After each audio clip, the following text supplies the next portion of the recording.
Haidong. In this video, we're going to talk about aspects of Bankuk 3.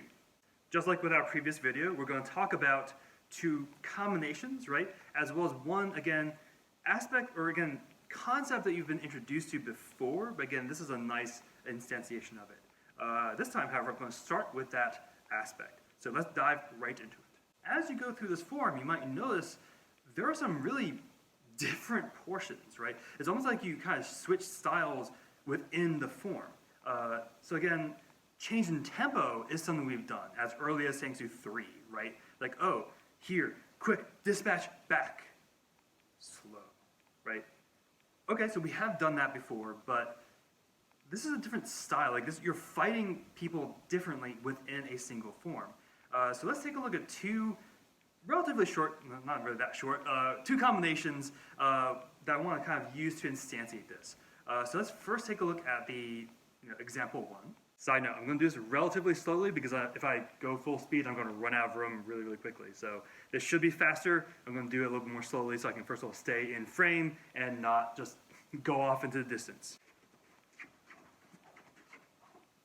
Second note, that should also be a little bit lower, but again, I would run out of space. But here's example 2.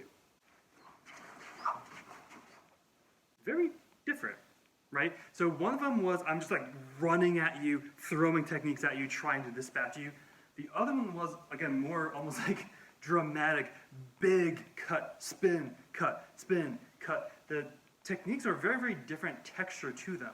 Now what I like about this is, maybe the idea behind it is, you're changing your attack style to match your opponent, right?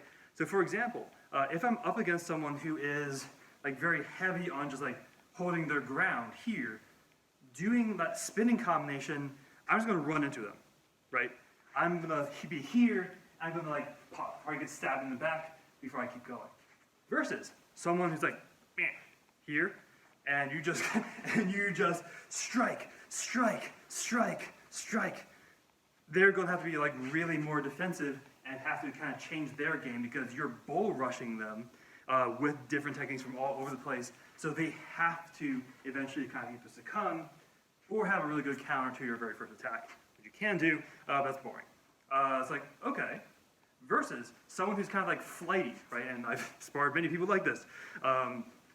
Versus if I'm up against someone who's kind of like trying to like, maybe not like running around per se, but they're kind of like here and they're really willing to kind of like move around, but their guard is not as strong, right? It's usually one of those two extremes.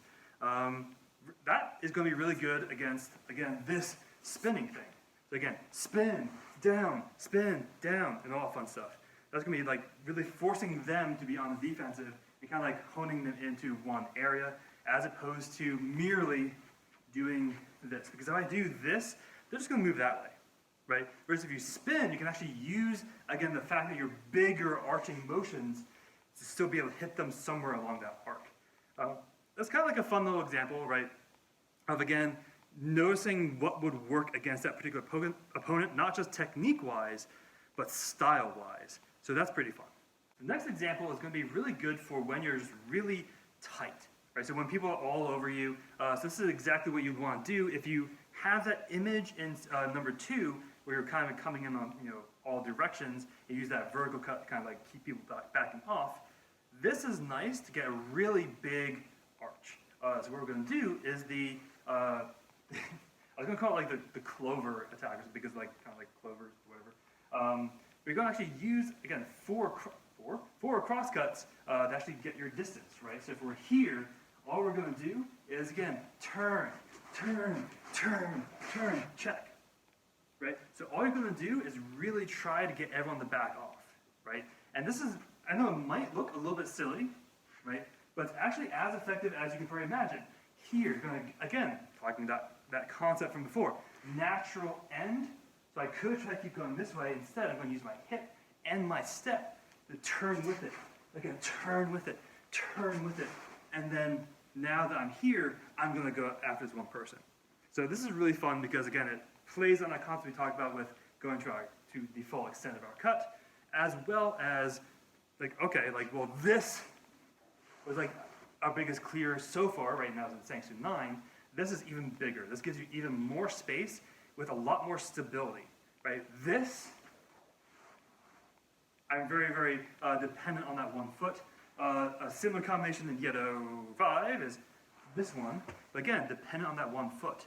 This one, I am pretty comfortable at each point. Like if I need to, I could stop. Like so for example, if the second person is the person I need to dispatch, right? Here, I can keep going, right? I just ran off screen. But you can just keep going against that one person without really losing your stability. So this is really cool, and again, it keeps a lot of distance, but keeps you in control. The third thing I'd like to talk about is that crosscut into a stab. Okay, that's like super vague. Again, what I like about this is the idea of what's doing to your opponent, right? So just kind of give you context, right? So we're in a block, we drop, which is a huge no-no, right? Which probably means, again, this was just kind of as a guard, right? So I see you in the distance, and I'm gonna drop it, almost like I'm trying to bait you in with a cross into a stab, right? All right, weird. But let's take a look, right? So this is actually kind of fun. This is slightly reminiscent of Sangsu 10, right? But this is kind of fun, right? So if we're here, again, this is more of a guard, because if I actually do try to block it and I drop it, I'm dead. Guard, cross. Again, this, what do you, again, dear listener, want to do after I've finished the extent of my cross? You want to go in, right? So the minute this is done, you want to finish me off. Okay, I don't want to be there when you want to try to finish me off. I'm going to go back, so I'm going to back away from you, right? But what do you want to do? You're probably going to go for like a center cut or try to stab me, right? So if I'm here, try to reach, I can almost bait you in because like, oh, we're in the middle of combat, I cross-cutted you, okay. And as you try to come towards me, I am ready, pop. You know, like to stop you right in your tracks, right? Because this is actually a long distance. This is as far out as you can go, right? So again, from the side, so this is also something interesting, right? So if I'm here, I drop, you come in, like, oh, no, I missed, I missed. Or I'm trying to bait you in, I'm here. So first of all, they can't see the tip of my sword until whoosh, they're being impaled by it. So this is fun because we get to think about, again, what the person is thinking, which is, again, something we have talked about. But again, it's playing with different aspects, right? So it's playing with the distance, it's playing with the fact that we have a guard, and we deliberately drop it, which, again, might be a red flag for your opponent if they've done this for a while. This is playing with a bunch of different concepts all at once. But yeah, so I know we talked about a few new concepts, as well as a couple techniques I really enjoy.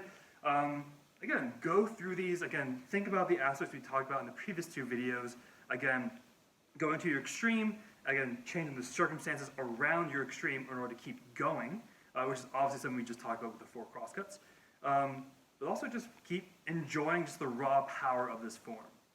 So I guess with that, so make sure you keep training, stay safe, and stay humble. And enjoy these, right? Again, forms should be fun. Haidong!